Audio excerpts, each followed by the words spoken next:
Ladies and gentlemen, the class of 2017.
Ladies and gentlemen, the graduates of the class of 2017.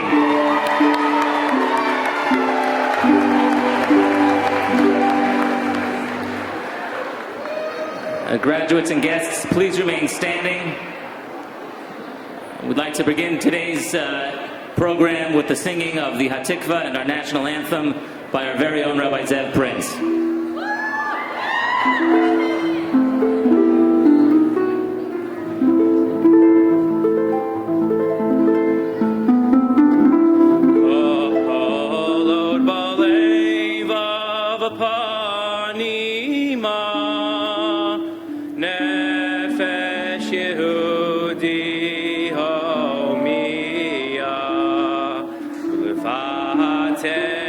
Mizrach Kadima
Good morning, ladies and gentlemen.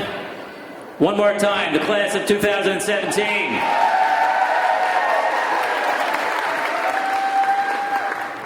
My name is Saul Kasovitz. I join you today not only as president of Ma'ayanot, but also as a proud parent of, if I say so myself, 3 wonderfully talented and accomplished Ma'ayanot alumni and a delightful 11th grader.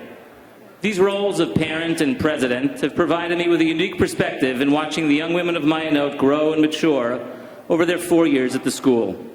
As a parent, I've been blessed with having so many Ma'ayanot students pass through our house on a Shabbos afternoon or after a hockey practice or play rehearsal, where they've always conducted themselves with maturity, with confidence, with spirit, and with poise. As a president, I often have the privilege to be in this building at all times of day and night. I'm typically here for meetings or to sign checks, but I always make it a point to take a few moments to see what's going on in the hallways, or to peek into a classroom or the Beit Knesset. And each time I'm amazed by what I see and what I hear. There is always a loud chorus of learning, singing, acting, playing, davening, dancing, and of course naturally shrieking. And to bring it full circle back to my role as parent, it feels just like home. To the class of 2017, thank you for making it so. You are the leaders of the school, the ones to whom the lower grades look to for guidance, and the ones who set the tones to the entire student body. You are a fun, lively, and energetic group that infuse the school with ruach and with spirit. What a wonderful legacy. Conversely, I hope you appreciate the legacy left to you by Ma'ayanot and what it has allowed you to accomplish. To be sure, it allowed you to learn.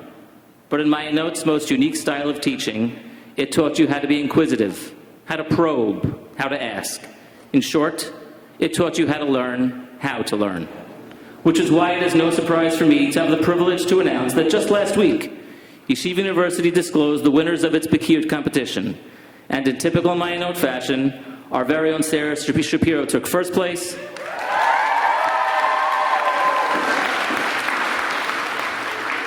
and Nettie Linzer and Rachel Kulik tied for third.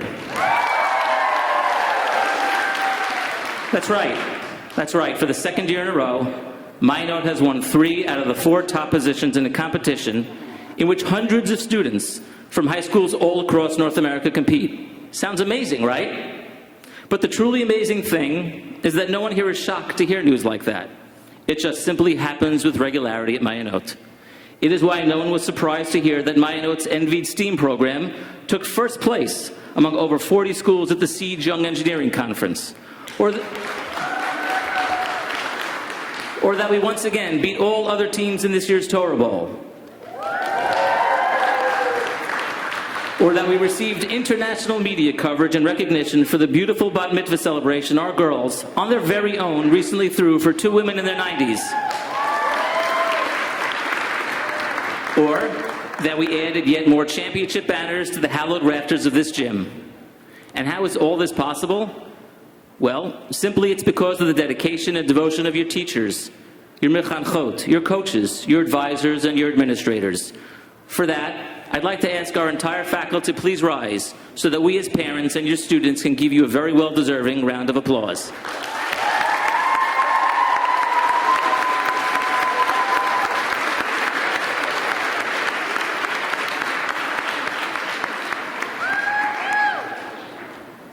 Certainly, each member of our exceptionally talented faculty brings to the table his or her own unique set of skills in eliciting the best from our daughters. But these girls are doubly blessed in having an administration that somehow manages to have these varied talents coalesce into a finished product that makes Ma'ayanot the premier institution that it is. So I'd like to individually thank Ms. Tamara Pell,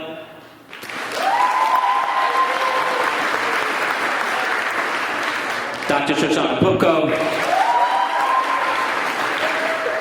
and of course our esteemed principal, Mrs. Rivka Kahan. As president, I'd like to thank them for making my job as easy as one could hope for. And as a parent, well, I'd like to thank them for the exact same thing. Before I ask Mrs. Kahan to speak, though, I'd be remiss if I didn't point out one final item. If in 2013 you were choosing between Ma'ayanot and, say, some other New Jersey high schools, and if in some moment of temporary insanity you decided against Ma'ayanot, well, then you would have lost the soccer championship to Minot last month. You will be losing the hockey championship to them this month. And you would be sitting idly by while they continue their march towards their third straight championship softball season. So, without any further ado, I'd like to ask Mrs. Kahan to please say a few words, two of which will undoubtedly be, Go Rapids.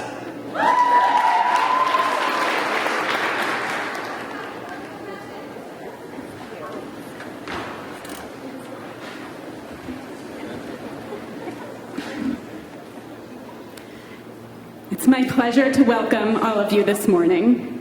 Honored parents, grandparents, siblings, and extended families of our graduates, esteemed faculty, friends and supporters of Maya Note, members of the board, and beloved graduates. The opportunity to represent our faculty at your graduation is one that I find both precious and daunting. There are so many hopes and reflections that I would like to share with you on behalf of our faculty, who have watched your growth and achievement over the past 4 years with great pride. Over the course of high school, you have developed your individual talents in so many areas. Many of you have an incredible drive and love for learning Torah. Even after classes were over, you sought the opportunity to continue learning Torah with your teachers until graduation. And several of you took the initiative to contribute to the expansion of Torah offerings at Maya Note over the past few years. You have soared in your commitment to Chesed. Your grade was the first to create a bat mitzvah celebration for 2 seniors from the Jewish home at Rockley, bringing them great joy and serving as a model of the Hadarta Pnei Zakein. You have excelled in performing arts, culminating in this year's incredible Heartbeats performance, which was not only aesthetically beautiful, but also inspiring. Among you are athletes of truly phenomenal talent, passionate advocates for Israel, and scholars of great academic drive and promise. As a grade, you have evolved into student leaders, taking the reins of student programming at the school Shabbaton and Color War this year, and becoming a wonderful model of Achdus for our underclassmen. And in small ways as well, you've demonstrated your tremendous ruach and good spirits, such as when many of you took the time, even during the very high-pressured season of AP exams and Heartbeats practice, to join the rest of the school on our Lag BaOmer trip. We are so proud of the ways that you have grown into committed, accomplished, and skilled women and student leaders over the course of these past 4 years. However, as I've thought over the past several months about the way that your grade has grown throughout high school, even more than the flowering of your individual talents, I've been struck by the way in which you have come to appreciate each other deeply.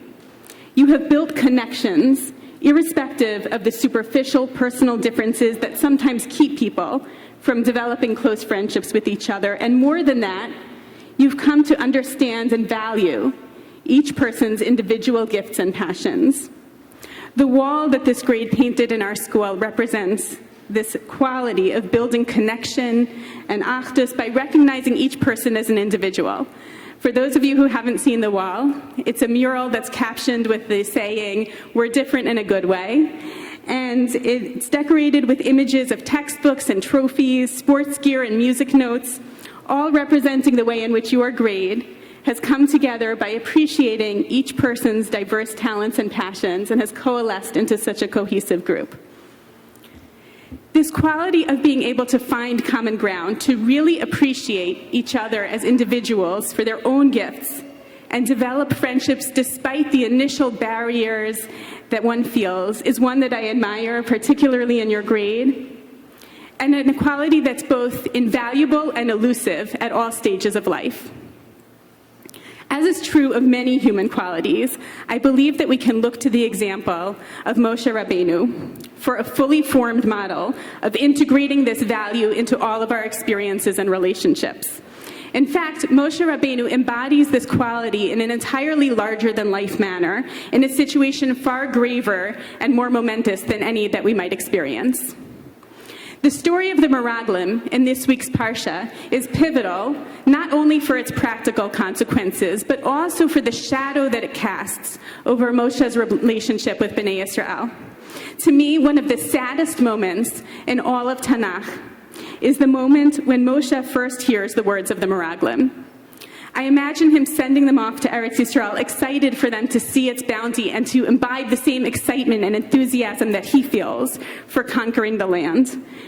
And at the end of 40 days, I imagine him watching them make their way back to the camp, carrying the huge grapes and pomegranates and dates of the land, which in his mind are such clear and palpable symbols of Hashem's limitless blessing. And then, as the Meraglim begin to speak and as doubt creeps into their words, he sees those same grapes become, in the eyes of the nation, fruit that is scary and unnatural and represents all of their most deeply seated fears. Moshe's expression of emotion and disappointment is muted in this week's Parsha, in Parshat Shlach, in the moment when he really experiences it in all of its force. It comes out only later, in Parshat Matot, when the Shvatim of Gad and Reuven and Chatzi Shevet HaManashe request that they build their homes in Ever HaYarden rather than passing over and living in Eretz Yisrael with the rest of the people.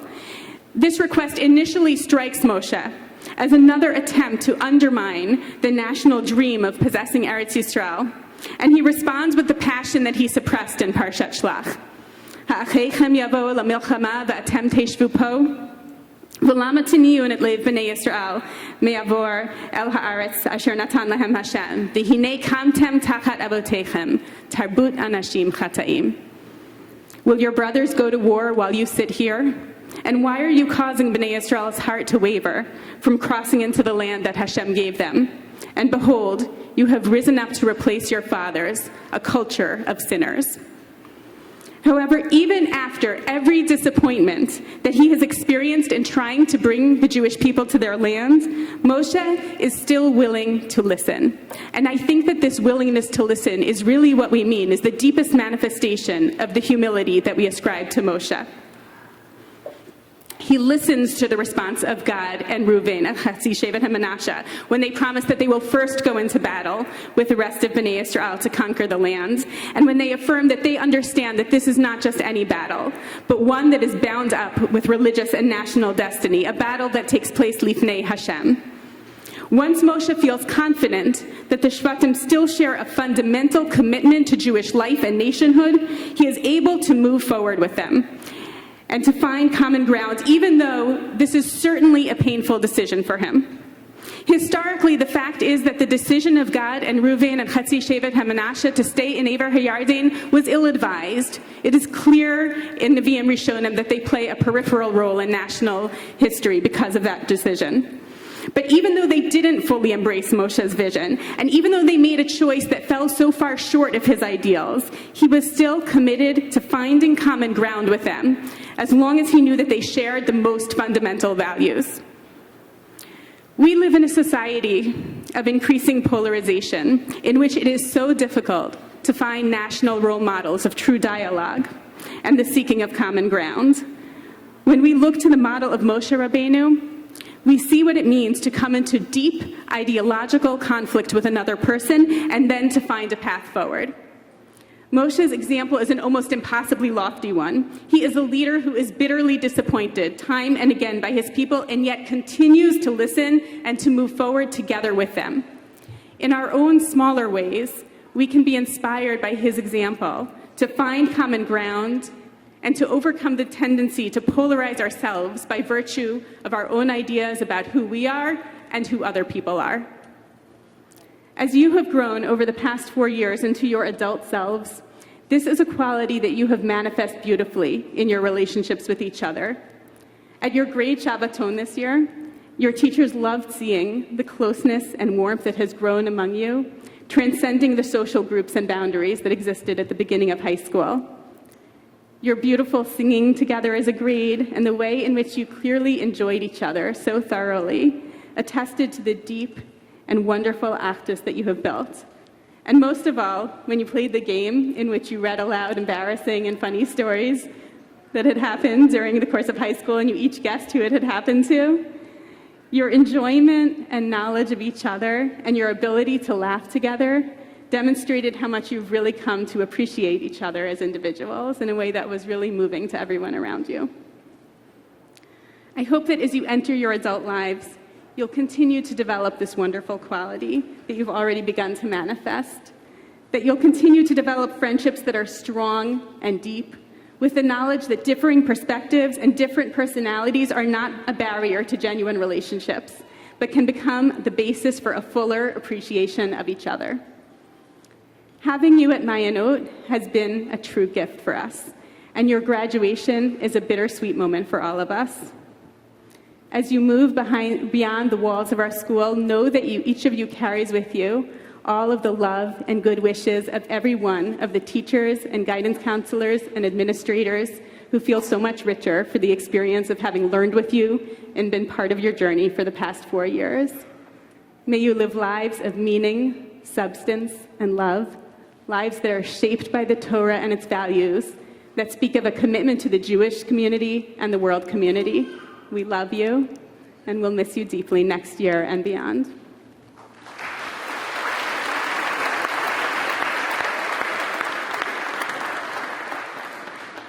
I'm now pleased to present the salutatorian of the class of 2017, Nettie Linzer.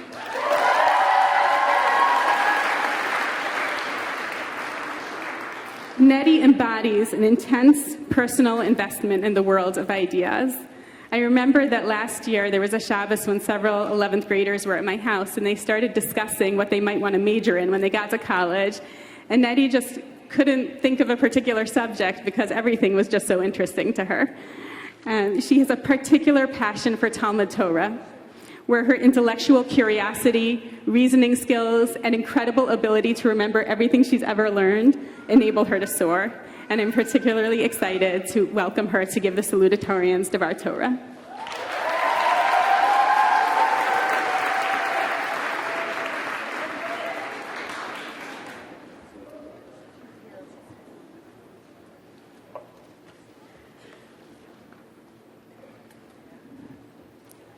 Bershut, Mrs. Kahan, Rebbeim, teachers, grandparents, parents, family, and friends.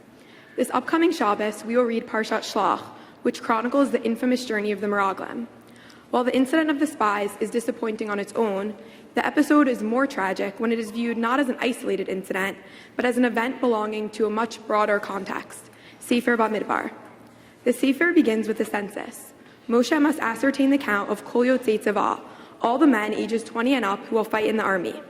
With these men thus prepared for conquest, Moshe instructs Bnei Israel in various practical details regarding their travels through the desert, and then, after almost a year spent learning Torah at Har Sinai, they begin their ascent to the Holy Land. As Rav Soloveitchik describes, at this time, every Jew was convinced. This is the final consummation of all hope. Moshe was certain. There was not even a shadow of doubt in his mind. He was going to enter the Promised Land. The final march of redemption had begun. It was only a question of days. But then, as my classmates in Mrs. Schreier's class will recall, the Rav points out that a great reversal takes place instead.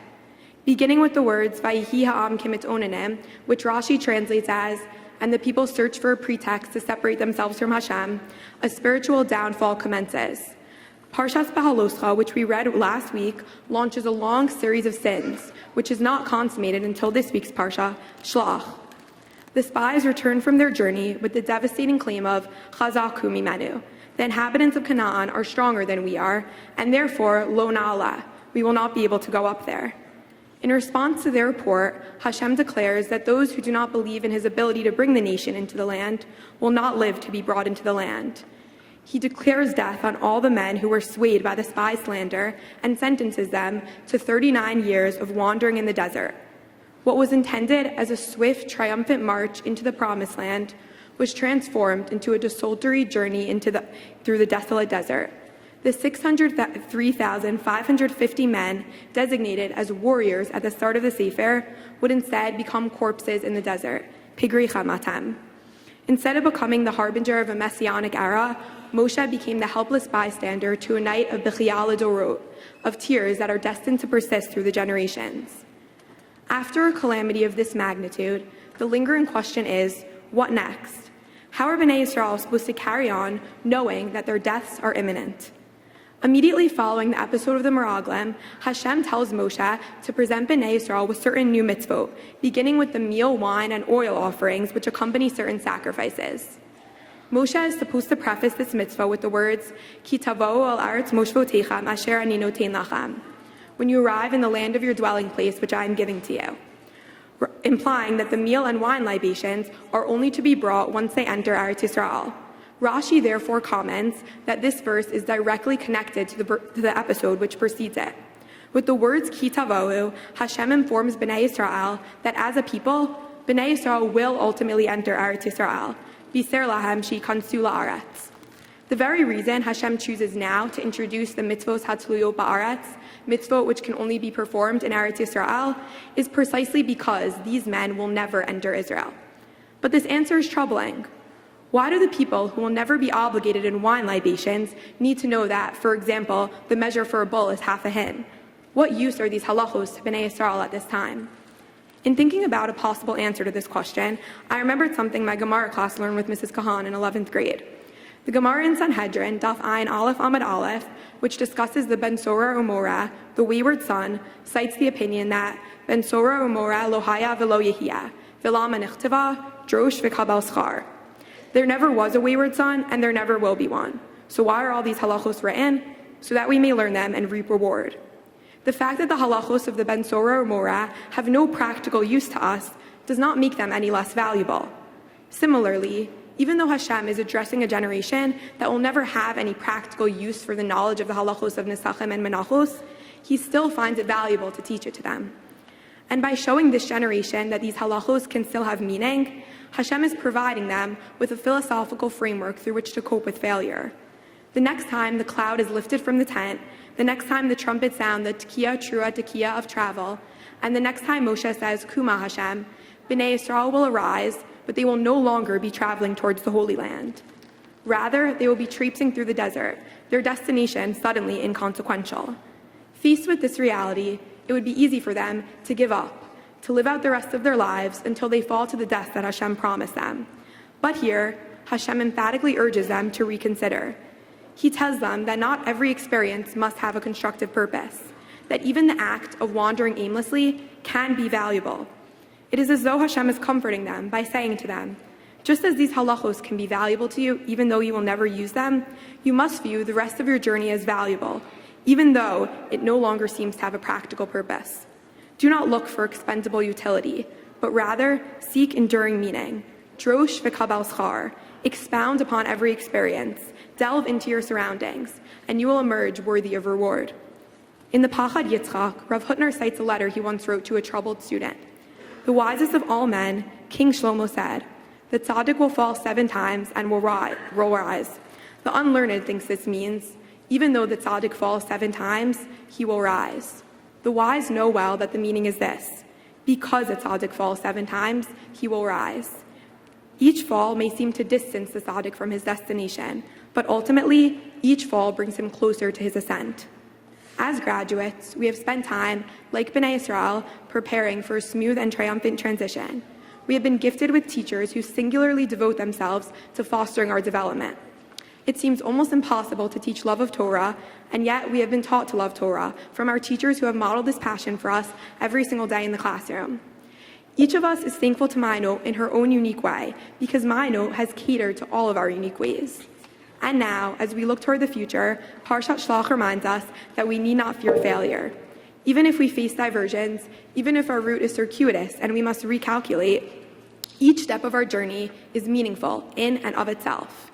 Many of us still remain unsure what our own holy mission will be, but we can nonetheless move forwards, bold and unafraid, assured that each moment can be valuable, that the tzaddik becomes a tzaddik precisely by falling so many times, and that we will eventually, with Hashem's help, enter the promised land. Biser lahem sheikhansu la'aretz.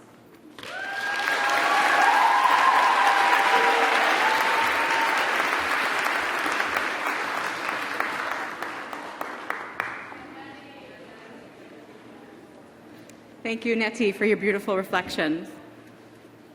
Mazel tov to all of our graduates. Before we present awards, I want to take this opportunity to honor all of you. both collectively and individually, for your personal growth, your passion for chesed, your academic accomplishments. We're very, very proud of you.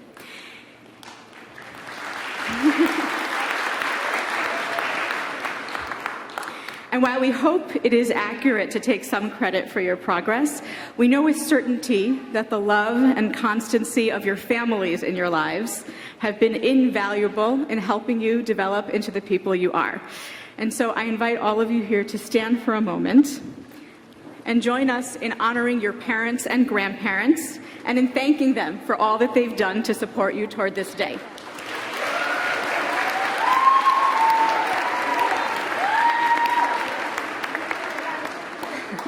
And we thank you, parents and grandparents, for allowing us to play a part in your daughters' lives. Sit down. Thank you. And now on to awards. You will note in your programs national awards that our seniors have earned this year, as well as Maya Note awards that were presented at senior dinner. I will read aloud the Maya Note awards. Please wait until I'm done to applaud these students. The Benjamin Strauss Memorial Chesed Award went to Dina Javits. The Arthur and Joyce Fine Chesed Award in memory of Mrs. Naomi Wallenetz, Eliana Zachter. The Hannah Schulman Outstanding Sportswoman Award, Adina Falk. The Solomon David Helfgott Memorial Award for Excellence in Character and Midot, Amanda Kreitman.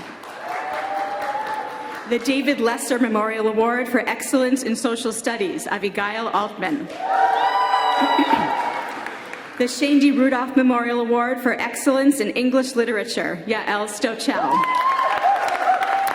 The Award for Achievement in STEAM Studies and Programs, Tehila Azar.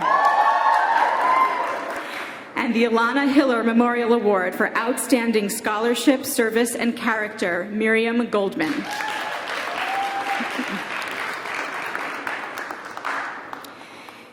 And now on to graduation awards. We begin our graduation awards with our Founders Award, the Sylvia Schusterman Memorial Award for Maya Notes Athlete of the Year.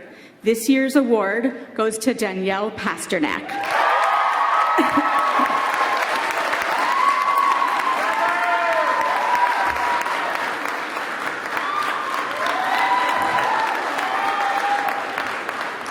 Danielle has played softball, volleyball, and basketball for Maya Notes and has served as a true leader. Her athletic prowess, hard work, positive energy, and supportive attitude toward her teammates have made her a most valuable and beloved sportswoman and friend. It is our pleasure to honor Danielle with this award.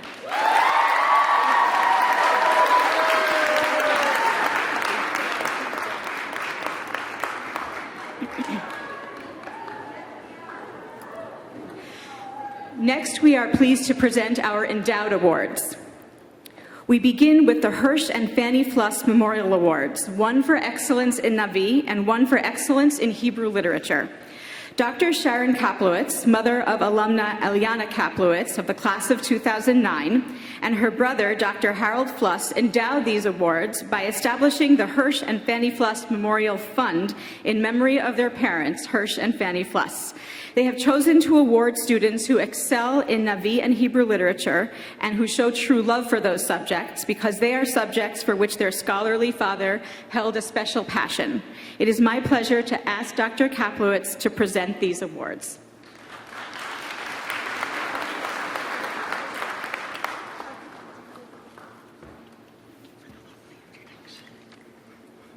Hi, my name is Dr. Sharon Kaplowitz. I am the daughter of Hirsch and Fanny Fluss and the mother of Eliana Kaplowitz, who graduated Maya Note in 2009. Since then, she has graduated Barnard College, is working on a master's in public health, and is getting married this November.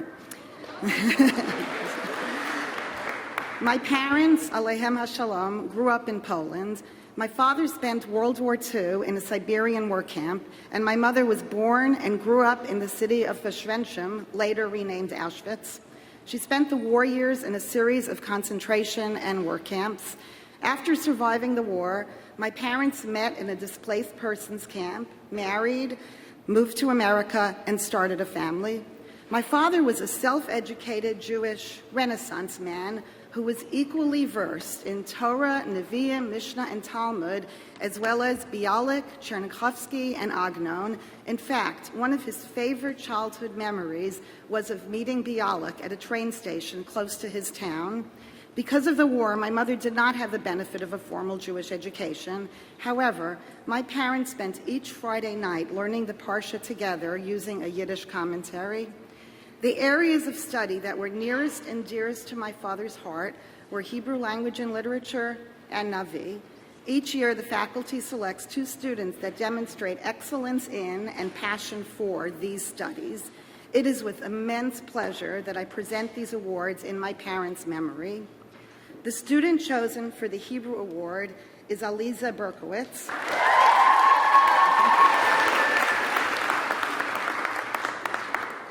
Who has demonstrated exceptional passion and skill in Hebrew language and literature. Nice to meet you. Aliza took the Bechinat Yerushalmit in 11th grade rather than 12th, a first at Mayanot. Aliza speaks beautiful conversational Hebrew and analyzes literature sensitively and astutely, sometimes pointing out aspects of the text that teachers themselves have not noticed. Mazel tov, Aliza.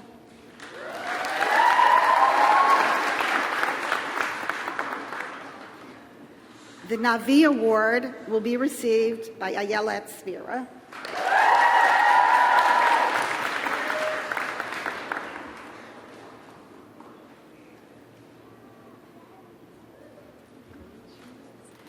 This is an especially sweet and special moment for me.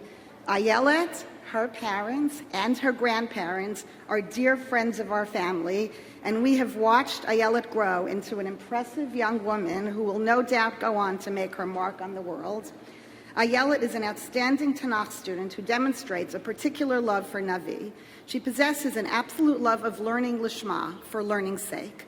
Ayelet chose to push herself by being placed into the highest Navi track so that she could be challenged to learn in the deepest fashion possible. Ayelet's intense love of learning is complemented by her kind nature and vibrant personality. Mazel tov, Ayelet.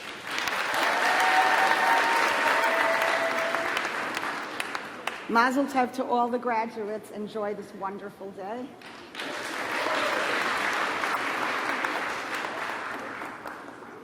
Thank you, Dr. Kaplowitz, and Mazel Tov. Next, we are pleased to present the Ed Stern Award for Excellence in History, endowed by Mr. Stern's family. Ed Stern grew up in a time and place that precluded his obtaining even a full high school education, but he was a highly educated man with a special passion for history. He was entirely self-taught. He was curious, he read voraciously, and as a career Navy man, he was well-traveled.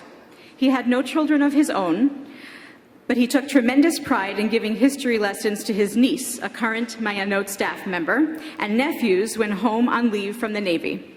As children, they didn't fully appreciate these lessons, but as adults, they stood in wonder at his self-taught grasp of history, geography, and politics.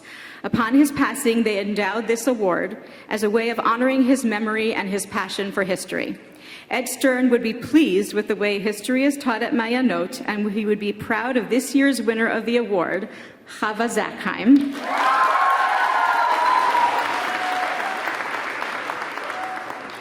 As Chava, too, is curious, self-motivated, and a lover of history and current events.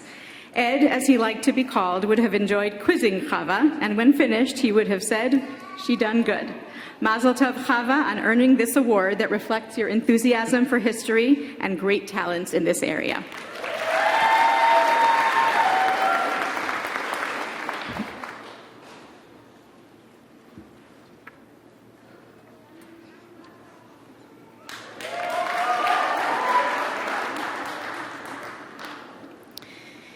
In endowing the Rivka Rabstein Award for Excellence in Talmud and Rabbinic Literature, the Silver family shared with us. Legendary righteous women have abounded in our history and tradition since the beginning of our nation, but because of social norms, truly learned women have not.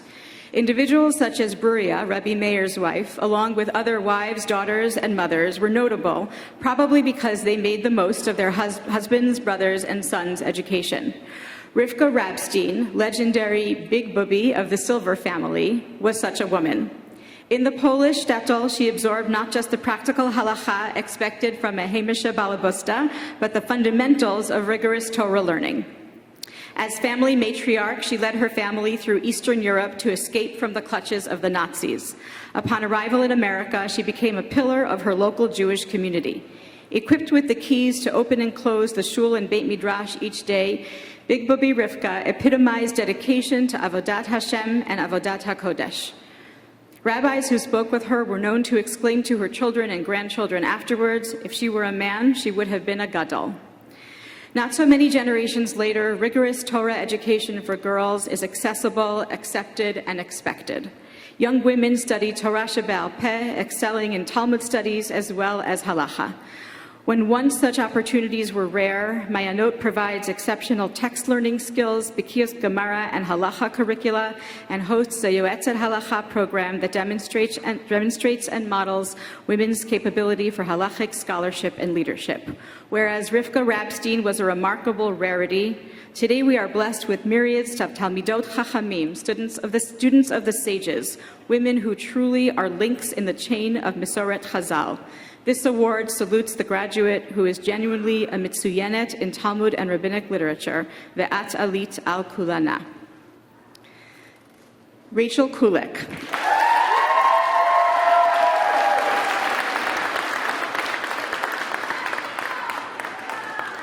Has achieved a sophisticated mastery of Gemara and Rishonim over the past 4 years, and is dedicated to Talmud Torah both in and out of the classroom, constantly seeking learning opportunities. She is so skilled that she composed one of the most hilarious but also strikingly Talmudic Dapei Gemara that we have seen in a Mayanot yearbook. Her interest in Talmud Torah furthermore reflects a deep absorption of its midot. She is empathetic and compassionate, confident but humble. Mazel tov, Rachel.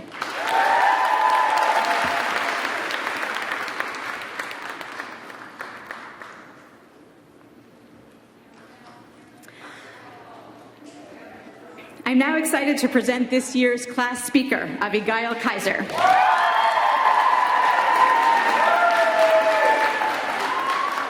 Abigail was elected by her peers to represent them at graduation. Her wonderful humor and kind spirit have endeared her to everyone at Mayanot and had contributed to the cohesiveness of this year's graduating class. She brings energy, enthusiasm, and a positive attitude to classroom learning and to all areas of school life.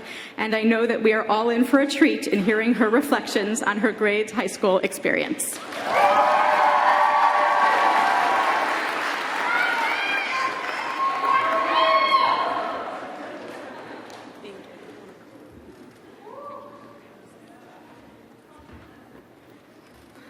Hello, everyone, and welcome to graduation. I would like to thank my amazing administrators, teachers, and classmates for all that they have done for me over the past 4 years, and that includes voting for me to give this speech. Thank you to all of the parents, family, and friends who are here today, even though this graduation is at such an early hour. A wise man once said, "The aim of education is the knowledge, not of facts, but of values." We, the class of 2017, have learned many values during our time at Mayanot. We have learned the value of getting to school early, so we don't need to wait online to sign in for davening. The value of a good art scroll, the value of having that friend who takes good notes, and the value of going to the Friday Minyan with TABC. In all seriousness, during our time at Mayanot, we have learned many precious values that we will take with us wherever we may be going after today. In order for you, the audience, to truly appreciate Mayanot, I thought that I would take you through a classic day in our school. This is especially important because most of you are actually older than Mayanot is, so I hope that you can stay with me through this. How a day in Mayanot starts is extremely weather dependent. On a sunny day, we would drive up into one of the visitor parking spots because with the amount of freeze we have, we are basically visiting, and then walk into the building. If it's raining that day, then it is a whole different story. Forget umbrellas. You're going to need to get out your motorboat to get through the lake that the Mayanot parking lot becomes. If you're sitting in the audience right now and thinking, wow, this girl's speech is so long, when can we move on to the snacks? Then you're getting a taste of what we all feel in the hour before breakfast every day. The long process of scanning in and getting shushed, not 1, not 2, not 3, but 50 times before davening can begin, is excruciating with breakfast around the corner. When it is over, the stampede of running kids making their way to the NPR is a scary thing to try and navigate. It is only once we actually get to breakfast and pick up the old milk that we realize there was definitely nothing worth running for. If you were wondering though, we still run again the next day. After sitting down in your first period class, you soon find out that there actually was homework, but it was emailed to your Mayanot email address that we seniors never even got. The project in second period requires iPads, which is funny because the seniors never got those either. On the bright side, bringing the iPad cart all the way up the stairs does help with our muscles. Although we seniors have never actually used the steam room, third and fourth periods are a mandatory dedication ceremony for it. We can probably all agree that a sauna would have been better than a steam room, but it's a nice break from class. Next is lunch. If you've ever seen the hitchhikers in Israel, they are no match for the freshman hitchhikers on Palisade Avenue during lunch hour. In order to be safe from them, you'll find yourself running into your car and trying to avoid the 9 freshmen that are trying to squeeze into your small car for a ride up the block. Sometime after lunch is electives. For the girls who are really experiencing senioritis, there's gym. There is also Gemara seminar because some passionate students practically cried when it was canceled, Nettie. And there's BC calculus for the M in STEAM. There's also feminist in Judaism, which isn't a real class, but we probably learned the whole curriculum throughout our time at Mayanot anyway.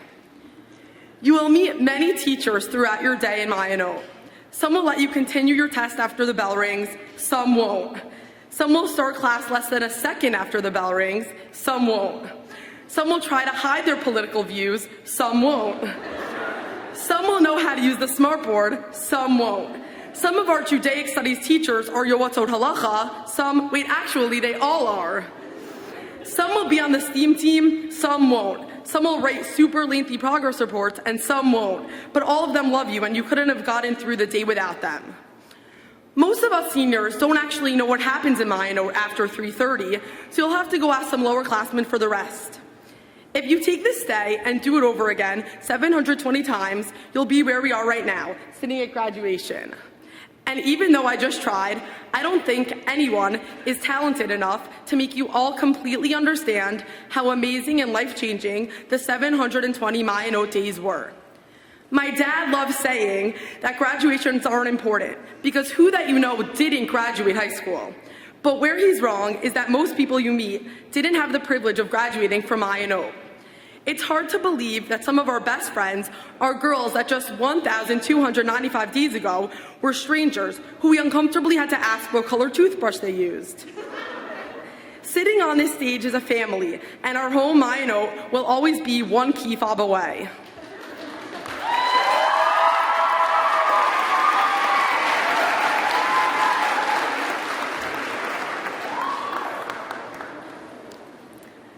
I'm now pleased to introduce the valedictorian of the class of 2017, Shira Waltuck.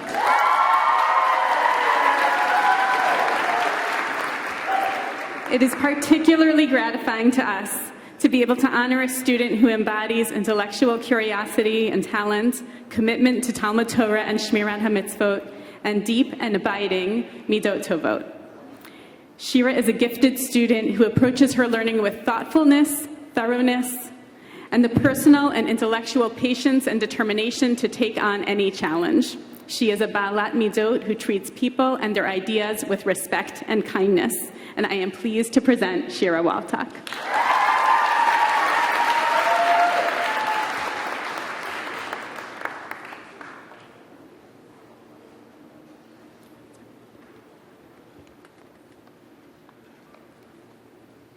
We Bershut, Mrs. Kahan, Rabbeim, teachers, grandparents, parents, family, and friends. Let me take you back to September of 2013. We joined together for the first time as a grade, coming from many different elementary schools and various cities. We were about 90 14-year-old girls, all feeling awkward, overwhelmed, and anxious about our first day. Well, we were right to be. We were the youngest in the building, we got lost walking to class, and opening lockers was surprisingly a challenge. Back to the present. We have ruled the school, we have mastered the unique classroom numbering system, and some of us have figured out our lockers. Over the past 4 years, we have shared experiences, worked together on projects, and created lifelong bonds with friends who we can rely on for the rest of our lives. I am honored to stand here representing the Ma'ayanot graduating class of 2017. Today is a time to celebrate our success, reflect on our lives, and look to the future. In this coming week's Parsha, Parshat Shlach, a not-so-successful expedition takes place. As Bnei Yisrael gather on the border of Israel, equipped with a Torah, a Mishkan, and a structured leadership, they panic and ask to send out scouts. The spies' derogatory report and Bnei Yisrael's enthusiastic reception of it delayed their ultimate journey into their promised land. Many have wondered, was it the mission itself that set them up for failure? Was it the individuals that were chosen that corrupted the mission? Perhaps the primary issue was really the Jewish people's lack of faith. It might be strange to think that people who had drunk water from a rock, eaten bread from the sky, and heard God's voice would not believe that Hashem would be there for them as they entered into the land of Israel. Upon reading the words of the spies themselves, the Meraglim expose another aspect to their weakness. We were in their eyes as grasshoppers, and so we saw ourselves. It was not only that Bnei Yisrael did not have faith in God, it was that they also did not believe in themselves. In Sefer Bereshit, when Avraham is told to leave his land, his father's home, and go to Eretz Canaan to fulfill his life's goal, Hashem uses the phrase Lech Lecha. Many have wondered what made Avraham so special that he alone was singled out for this great mission. The Torah is sparse in giving us details about Avraham before God's command. In fact, the Midrashim spend a lot of time creating a prequel to the adventures of Avraham before he enters the world stage. It seems crucial to most commentaries that Avraham be epic before he is even chosen. The Zohar, on the other hand, does not feel this pressure, because Lech Lecha is a command given to all. The Zohar says, God says to every soul before it goes out into the world, Lech Lecha. It is a constant command to each individual to rise from level to level in his or her service of God and mission in the world. It seems that Hashem whispers Lech Lecha in each person's ear. The Sfat Emet comments that what made Avraham unique is that in his time, he was the only one to accept the challenge. Avraham had faith in God, and he took the initiative to act on the message of Lech Lecha. Hashem has faith in each and every one of us that we can be great. We just need to believe in our ability to follow his Torah and reach our potential. This is what the Meraglim were missing. As we walk out of this building for the last time, we should take this lesson with us. We must believe in ourselves and everything that Ma'ayanot has given us. Whichever path we take, we should take all that we have gained in order to succeed. John F. Kennedy once said, "As we express our gratitude, we must never forget that the highest appreciation is not to utter words, but to live by them." We stand at this milestone in our lives and owe a great deal of thanks to our parents and our teachers. Our parents support us in all that we do, whether it be giving us emotional encouragement when times get tough or dragging us out of bed each morning to get to school. There is no way that any of us sitting here today would have made it through the past 4 years without our parents. Now for the teachers. All of our teachers throughout the years have taken the time to get to know each and every one of us for who we are, our strengths and our weaknesses. They made our classes interesting and thought-provoking by encouraging us to ask questions and contribute our own ideas. They have truly driven us towards excellence. To everyone who is here to support us, we might not always have shown it, but we appreciate all the energy you have put into making us who we are today. It is now our job to take President Kennedy's words to heart and express that feeling of thankfulness by reaching the heights that we have been prepared for. As we leave our home of the past 4 years, we acknowledge that each of us faces a personal journey, a voyage to self-fulfillment and success. Maya Note has given us a strong foundation on which to rely and to build. We have been challenged to think critically and to study thoroughly in both our secular studies and Limudei Kodesh.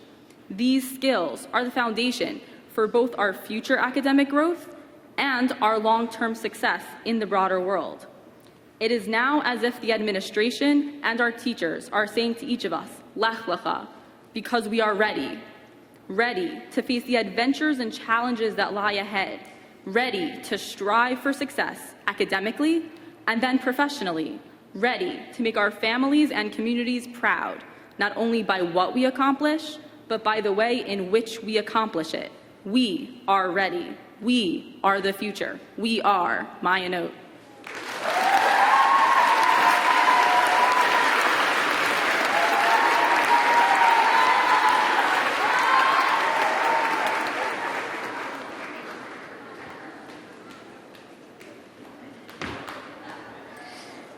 And now, the moment we have been waiting for, the graduating class of 2017. Natty Linzer. Abigail Kaiser. Dina Javits.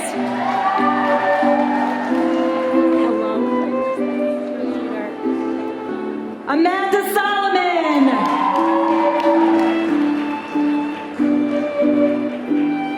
Becca Boer. Shira Gelb. Tamar Lieblich.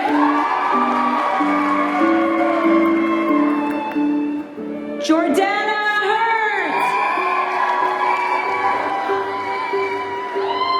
Rachel Steinmetz.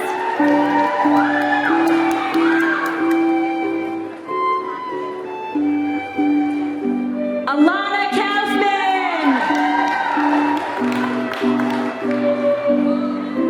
Racheli Zomberg. Michal Rosenfeld.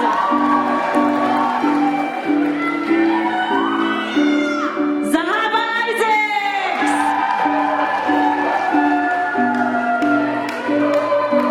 Yonina Siegel.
Thank you.